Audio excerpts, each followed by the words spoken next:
Hi, welcome to view point. Harirama Jogaiah గారు తనయుడు చేగొండి సూర్యప్రకాష్ గారు వైసీపీలో చేరారు. వ్యక్తిగతంగా ఆయన నాకు తెలుసు, చాలా మంచివారు, సౌమ్యులు. కానీ రాజకీయంగా ఇలాంటి ద్రోహపూరిత చర్యకు పూనుకుంటారని నేను అనుకోలే. వాస్తవానికి ఆయన తండ్రి గారైన హరిరామ జోగయ్య గారు ఎప్పుడు పవన్ కళ్యాణ్ గారు ముఖ్యమంత్రి కావాలని కోరుకునే వ్యక్తి. మనసా వాచ ఆయన పవన్ కళ్యాణ్కి వెన్నుదన్నుగా నిలబడాలని భావించిన వ్యక్తి. 88 ఏళ్ల వయసులో కూడా ఆయన ఆ రకంగానే ఆయన ప్రయాణం కొనసాగిస్తూ ఉన్నారు. ఇవాళ కూడా ఆయన లేఖ రాశారు. సో ఆయన విన్నా వినకపోయినా నేనైతే చివరి వరకు ఆయనతోనే ఉంటానని ఆయన చెప్పారు. ఆయన ప్రాణాలు ఉన్నంత వరకు పవన్ కళ్యాణ్ని ముఖ్యమంత్రిగా చూడాలన్న ధ్యేయంతో బతుకుతున్నానని కూడా అనేక సందర్భాల్లో చెప్పారు. సో ఈ లేఖలు రాయటం అనేది మంచా చెడా అని చెబితే అది ఒక రకంగా పాజిటివ్ ప్రెషర్ బిల్డప్ అని నేను అనుకుంటా తప్ప, అది ఒక రకంగా పవన్ కళ్యాణ్ గారిని ఇబ్బంది పెడుతున్నట్టు అనిపించినప్పటికి కూడా ఆ ప్రెషర్ ఎంత ఉంది అని పవన్ కళ్యాణ్ కూడా చెప్పుకోవడానికి వీలైన ఒక పాజిటివ్ ప్రెషర్ అన్న భావన నాలో ఉంది. అది వ్యక్తిగతమైన అభిప్రాయం. ఇవాళ ఆయన తనయుడు చేగొండి హరిరామ జోగయ్య గారి తనయుడు చేగొండి సూర్యప్రకాష్ గారు ఇవాళ వైసీపీలో చేరటం జోగయ్య గారికి కూడా ఒక చెడ్డ పేరు తీసుకొచ్చిందని చెప్పాలి. జోగయ్య గారు ఇవాళ దాన్ని మన ఛానల్లోనే మాట్లాడుతూ అది నాకు చెప్పకుండా ఆయన నిర్ణయం తీసుకున్నారన్నారు. అయినా కానీ మీకు చెప్పకుండా మీ తనయుడు నిర్ణయం తీసుకున్నా కానీ ఆ బాధ్యత మీకు కూడా ఉంటుంది సార్. మీకు తెలియకుండానే ఇవాళ మీ మీద ఒక బ్యాడ్ ఇంప్రెషన్ జనాల్లోకి వెళుతోంది. కన్న కొడుకుని మీరు నచ్చ చెప్పుకోలేకపోయిన పరిస్థితిని ప్రశ్నిస్తూ ఉన్నారు. మరి పవన్ కళ్యాణ్ గారిని మీరు తప్పు పట్టడానికి ఎలా వీలవుతుందని కూడా ప్రశ్నిస్తున్నారు. పక్కన పెడదాం. ఈయన వెళ్ళడం ఏం మాట్లాడాడు? జగన్ మగాడు అని మాట్లాడాడు. వైఎస్ఆర్సీపీలో చేరిన తర్వాత ఆయన చేసిన ఫస్ట్ కామెంట్, బడుగు బలహీన వర్గాల వారిని, పేదవారిని, మహిళల్ని అందరినీ ఆదుకునే వ్యక్తి ఈ రాష్ట్ర ముఖ్యమంత్రి శ్రీ జగన్మోహన్ రెడ్డి గారి యొక్క పరిపాలనలో రాష్ట్రం సుభిక్షంగా ఉంది. వారి వెనుక నాలాంటి వ్యక్తులు కూడా వారికి చేదోడు వాదోడుగా ఉండవలసినటువంటి సమయం వచ్చింది కాబట్టి అది చేదోడు వాదోడుగా ఉండాల్సిన సమయం వచ్చిందంట. బడుగు బలహీన వర్గాలను ఆదుకునే శక్తి జగన్మోహన్ రెడ్డి, ఆ వ్యక్తి జగన్మోహన్ రెడ్డి అని తెలిసింది, ఇప్పుడే తెలిసింది సూర్యప్రకాష్ గారికి. ఎందుకంటే ఇంతకుముందంతా 5 ఏళ్ల పాటు పరిపాలన చేశారు కదా జగన్మోహన్ రెడ్డి గారు. అప్పుడు ఎందుకు తెలియలా? ఇప్పుడే ఎందుకు తెలిసింది? ఎందుకంటే ఇవాళ నిడదవోలు టికెట్ ఆయనకు దక్కదు అన్న విషయం తెలిసింది కాబట్టి. ఎందుకంటే కందుల దుర్గేష్ గారిని నిడదవోలు పోటీ చేయమంటున్నారు. ఆ నిడదవోలు మనకు దక్కదన్న ఉద్దేశంతో బహుశా ఆయనకి ఇవాళ జగన్మోహన్ రెడ్డి గారి శక్తి, జగన్మోహన్ రెడ్డి గారు బడుగు బలహీన వర్గాలను ఆదుకునే వ్యక్తిగా ఆయనకు తెలిసినట్టుంది. కొంచెం ఫాస్ట్ ఫార్వర్డ్ పెడతాను, త్వరగా వీడియో అవ్వాలి కాబట్టి.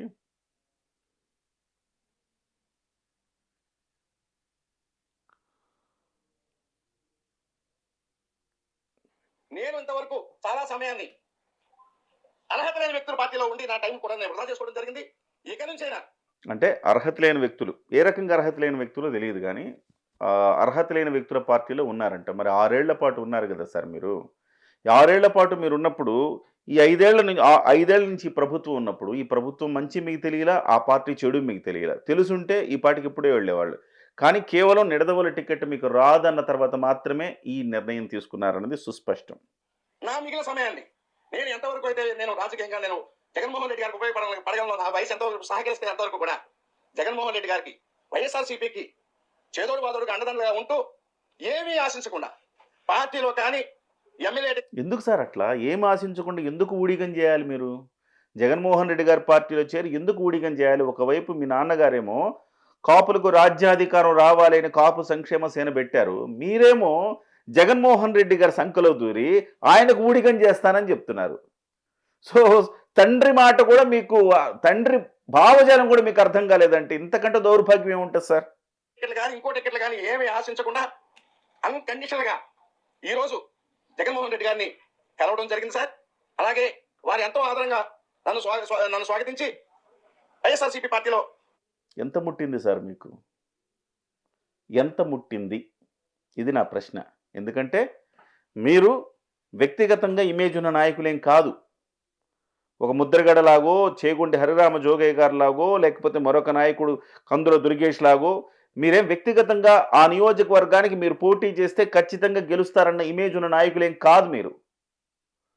అయినా గాని మీరు ఇవాళ ఆ పార్టీలోకి వెళ్ళి ఈ రకమైన విమర్శలు చేస్తున్నారంటే ఏమీ ఆశించకుండా పోనీ మీకేమైనా సీట్ ఇస్తానన్నా అంటే మీరు వెళ్తే ఒక అర్థం ఉంది సార్. మీకు సీట్ ఇవ్వకుండా వెళ్ళి ఒక రెడ్డి పార్టీ మీరే అంటారు, మీ నాన్నగారు అంటారు రెడ్లు కమ్మలు వీళ్ళ కింద బానిసత్వం అంటారు. మీరు వెళ్ళి అక్కడ బానిసత్వం చేయడానికి వెళ్ళారు కదా, మరి ఏ ప్రయోజనం ఆశించి వెళ్ళారు సార్? క్షమించాలి ఇలా అడుగుతున్నందుకు. ఎంత ముట్టింది సార్ మీకు? నన్ను జాయిన్ చేసుకోవడం జరిగిందండి. ఈ రోజు నుంచి ఒక క్రమశిక్షణ గల కార్యకర్తగా, వైఎస్ఆర్సీపీ కార్యకర్తగా జగన్మోహన్ రెడ్డి గారి యొక్క సిద్ధాంతాన్ని, ఆశయాన్ని ప్రజలకు తీసుకువెళ్ళి ఈ పేద ప్రజలకి నా వంతుగా, వారికి నా వంతుగా వృతాపత్తిగా నేను ఎంతవరకు చేయగలంతవరకు కూడా జగన్మోహన్ రెడ్డి మీరెందుకు లేండి సార్ చేయడం, ఆయన చేస్తున్నారు కదా. మీ వంతుగా మీకు ఆయన ఏం చేశారో చెప్పండి. గారికి కూడా ప్రయాణం చేయడానికి నేను ఈ రోజు నుంచి నేను సిద్ధంగా ఉన్నాను. అలాగే మా జిల్లాలో, మా 2 జిల్లాల యొక్క కోఆర్డినేటర్ అయినటువంటి మిథున్ రెడ్డి గారిని పెద్దలు వారిని కూడా, వారి సమయం తీసుకుని వారిని కూడా కలిసి వారి యొక్క ఆశీస్సులతోటి, వారి యొక్క సలహాలతోటి కూడా నేను ముందుకు ప్రయాణం మిథున్ రెడ్డి గారి వయసు ఎంత, మీ వయసు ఎంత సార్? ఆయన ఆశీస్సులు మీరు తీసుకోవడం ఏంటి సార్? హాస్యాస్పదంగా ఉంది. చేయడం జరుగుతుందండి. అలాగే మా జిల్లాలో ఉన్నటువంటి వైఎస్ఆర్సీపీ మంత్రుల్ని, జిల్లా అధ్యక్షుల్ని, అలా మా పాలకొల్లి ఇన్ఛార్జ్ గారిని అందరూ కూడా, అక్కడ ఉన్న అందరు స్థానిక నాయకులందరినీ కూడా మర్యాదపూర్వకంగా కలిసి వారిని అందరితో కూడా సమన్వయం చేసుకుంటూ వారి వెనక వారితో పాటు నడుచుకుంటూ అదే మీరు వెనకే నడవాలి సార్. వారి వెనక మీరు నడవండి. మీరు పవన్ కళ్యాణ్ ఒక నిజాయితీ పరుడు వెనక నడవడానికి మీకు భేషజాలు అడ్డొచ్చాయి, కానీ వారి వెనక మీరు నడవాల్సిందే, తప్పదు. ఒక మిథున్ రెడ్డి ఇలాంటి వాళ్ళ వెనక, అంటే మిథున్ రెడ్డి కావచ్చు, ఆ పెద్దిరెడ్డి గారి కుటుంబం ఎట్లాంటి ఏ రకంగా డబ్బులు సంపాదించిందో, ఏ రకమైన మైన్స్ ఉన్నాయో, ఏ రకమైన ఎర్రచందనం గురించి వాళ్ళ మీద ఎలాంటి ఆరోపణలు ఉన్నాయో, ఏ రకంగా వాళ్ళు సంపాదించారని తెలిసి మీరు వాళ్ళ వెనక మీరు నడవడానికి ఎలాంటి మీరు ఎలాగా మీరు కూడా షై ఫీల్ అవ్వట్లేదు. కానీ పవన్ కళ్యాణ్ లాంటి నిజాయితీ పరుడు మీద వెనక నడవడానికి మాత్రం మీరు చాలా ఇబ్బంది పడిపోయారు. అలాగే రాబోయే రోజుల్లో ఈ రాష్ట్రంలో జగన్మోహన్ రెడ్డి గారు తప్ప స్వార్థం చూసుకునే ఏ ఒక్క నాయకుడికి ఈ రాష్ట్రంలో ఏం సార్ జగన్మోహన్ రెడ్డి గారు తప్ప స్వార్థం చూసుకునే నాయకులకి ఈ రాష్ట్రంలో స్థానం లేదా? జగన్మోహన్ రెడ్డి గారు స్వార్థపూరితమైన వ్యక్తిగా మీకు కనిపించలేదా? ఆయన మీద ఉన్నాయి సార్ 43,000 కోట్ల రూపాయల ఆరోపణలు ఉన్నాయి సార్. సొంత చెల్లి ఆయన మీద ఆరోపణలు చేస్తుంది సార్. బాబాయ్ కూతురు హత్యారోపణలు చేస్తుంది సార్ ఆయన మీద. అలాంటి వ్యక్తి మీకు నిస్వార్థంగా కనిపించాడా సార్? ఇంతకంటే దౌర్భాగ్యం ఏముంటుంది సార్? స్థానం లేదు అని చెప్పేసి నేను తెలియజేసుకున్నాను. వారి యొక్క పర్సనల్ ఎజెండాల కోసం, వారిని వాళ్ళ పిల్లలను ముఖ్యమంత్రులు చేయడం కోసం మాత్రమే తప్ప. మరి జగన్మోహన్ రెడ్డి ఏమైనా చారిటీ చేస్తున్నాడా? జగన్మోహన్ రెడ్డి ఏం చారిటీ చేస్తున్నాడా సార్? వాళ్ళ నాయన చనిపోతే ముఖ్యమంత్రి అవ్వాలని తండ్రి శవాన్ని ఆడబెట్టుకుని ఆయన సంతకాలు పెట్టించుకున్న వ్యక్తి సార్. తెలియదా సార్? అన్నీ తెలియకుండా అంత చాలా అమాయకంగా ఉన్నారు మీరు. సో వీళ్ళనేమో స్వార్థం, ఆయన మాత్రం నిస్వార్థమా? ఈ రాష్ట్రంలో బడుగు బలహీన వర్గాల వారికి, అలాగే పేదలందరికీ కూడా ఏమాత్రం కూడా ఉపయోగపడకుండా వ్యక్తిగత శ్రేయస్ కోసం, వ్యక్తిగత పదవుల కోసం, వ్యక్తిగత లబ్ధి కోసం పార్టీలు నడుపుతున్న వ్యక్తుల్ని ఈ రాష్ట్రం నుంచి ప్రారంభవలసినటువంటి అవసరం కూడా ఎంత ఉందని చెప్తాను. అంటే ముందు పారద్రోలాల్సింది ఆ రకంగా అయితే జగన్మోహన్ రెడ్డి గారిని 5 ఏళ్ల పాటు వ్యక్తిగత ప్రయోజనాల ఎజెండాగా ఢిల్లీ పర్యటనలు చేసిన వ్యక్తిని మీరు సాగనంపాల్సింది పోయి ఆయన పార్టీలో చేరి మళ్ళీ సుభాషితాలు చెప్తున్నారు. నేను తెలియజేసుకున్నాను.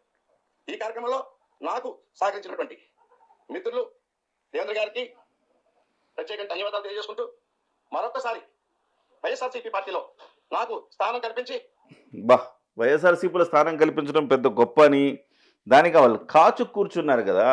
సాధారణమైన కార్యకర్తనే వదలట్లేదు.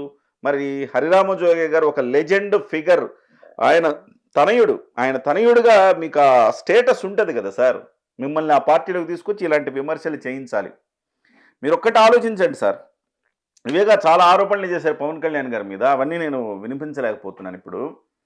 సో ఒక్కటి ఆలోచించాలి, మీరు మీలాగా అటువైపు వైఎస్ఆర్సీపీలో చాలామందికి సీట్లు ఇవ్వలేదు, చాలామంది సీట్లు షఫుల్ చేశారు, చాలామంది పార్టీలోంచి వెళ్ళిపోయారు.